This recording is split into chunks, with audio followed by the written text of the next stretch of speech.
भोज निमंत्रण में मतलब रहता है हम लोगों का बुलावा, और उसमें ऐसे कहाँ रोज भोज हो रहे हैं यार, कहाँ रोज भोज हो रहे हैं? कोई वृंदावन धाम थोड़ी है। गांव गली में तो कभी कभी किसी का ब्याह हुआ तो करवा दिया, नहीं रोज भोज कहाँ हो रहा है गांव गली में? कभी ऐसा हो तो चले गए, राधा राधा खाया, क्या चला गया? प्याज लहसुन वाला रहता है तो इसी। नहीं, प्याज लहसुन वाला तो भक्त को नहीं पाना चाहिए, क्योंकि वो तमोगुणी होता है। तो वो बता दे भाई कि हम प्याज लहसुन नहीं पाते हैं, तो बात है।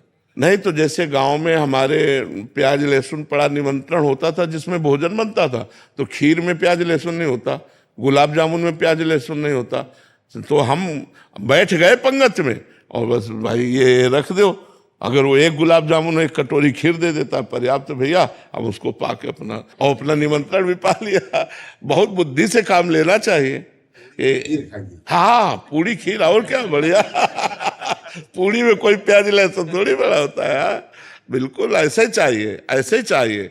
मान लो हम टेबल में बैठे हैं, अब होटल वाले का है दोनों चीज परोस, तो हम अपने टेबल में रोटी दाल खा रहे हैं, वो यहाँ मांस खा रहा है, हमें कोई परेशानी नहीं। भैया तुम्हारा तुम्हारा भोजन, हमारा हमारा भोजन, हमको अपने काम से मतलब, राधा राधा राधा। हम पृथ्वी थोड़ी बांट लेंगे, ऐसे मेज नहीं बांट लेंगे। हमारे सामने आ गए, हम अपना पा रहे, राधा राधा राधा। तुम जो पा रहे हो हम देख ही नहीं रहे, समझ ही नहीं रहे।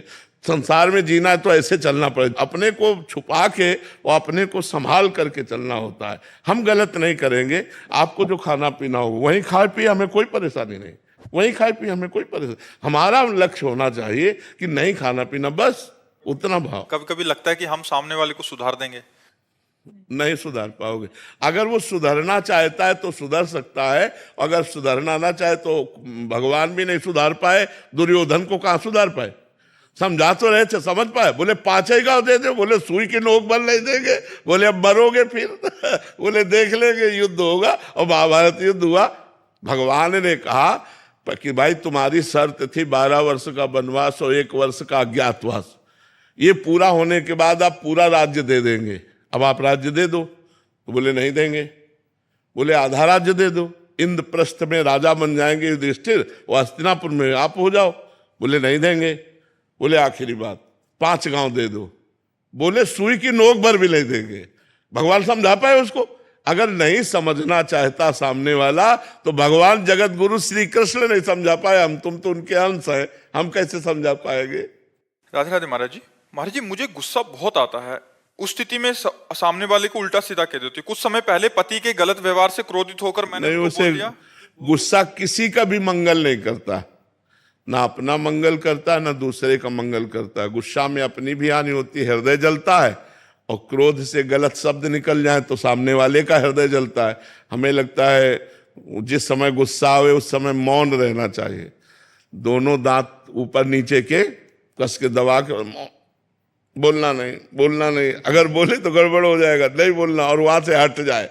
नहीं तो गलत शब्द, चुभने वाले शब्द और मारपीट, ये सब गुस्सा में हो जाता है। तो हमें लगता है गुस्सा ना करे तो ज्यादा अच्छा है। पति को कह दिया तुम भोगोगे, अगर राम नाम सत्य है तो तुम पक्का भोगोगे। तो मतलब तब से भजन भी रुक गया और डर भी हो गया पति के प्रति की कुछ ना हो जाए इनको।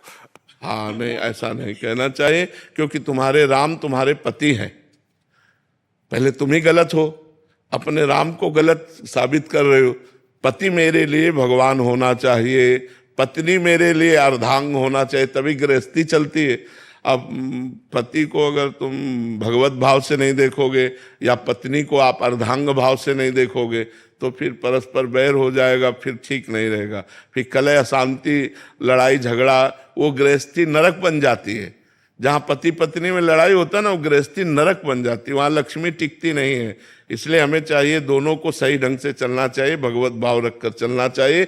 जब गुस्सा आवे तो चुप हो जाना चाहिए, गलत नहीं बोलना चाहिए। हाँ जी, मैं ऐसे कुछ गलत नहीं करती, वो छोटी छोटी चीजों में मतलब कभी कभी ऐसा होता है कि बहुत ऐसा नाराज हो जाते हैं हम। छोटी छोटी बातों में सहन करना सीखे। छोटी छोटी बातें ही बड़ा रूप ले लेती हैं, छोटी छोटी बातों में ही बड़ा उपद्रव होने लगता है। हम उसे छोटा ना समझे, चिंगारी को छोटा ना समझे। अगर फूस मिल गई तो वो ज्वाला बनने में देर नहीं लगेगी। क्रोध रूपी चिंगारी बहुत बड़ा अहित कर सकती है, इसलिए हमें क्रोध रूपी अग्नि को शांत रखना है। नाम जप करो, जब क्रोध आवे दांती पीस लो कि मुझे मौन रहना, बोलना नहीं है, हट जाओ वहां से, जो उपाय आपको करना हो करो, पर क्रोध ना करो, क्रोध करने से हानि है। जी लगता है कब तक सहें, मतलब गलत नहीं है तो फिर भी बार बार नाम जब करोगे तो ये भी बात खत्म हो जाएगी, कब तक सहो। हंस के, उनका स्वभाव ऐसा है, उनका स्वभाव ऐसा है, भगवान ने उनको स्वभाव ऐसा दिया है, ऐसी भावना करके शांत हो जाना चाहिए। हम सत्संग सुनते हैं, हम भजन करते हैं तो हमको शांत हो जाना चाहिए। वो सत्संग नहीं सुनते, भजन नहीं करते तो उनका ऐसा स्वभाव है, ऐसे चलना चाहिए। बहुत प्यार भरा जीवन व्यतीत करना चाहिए।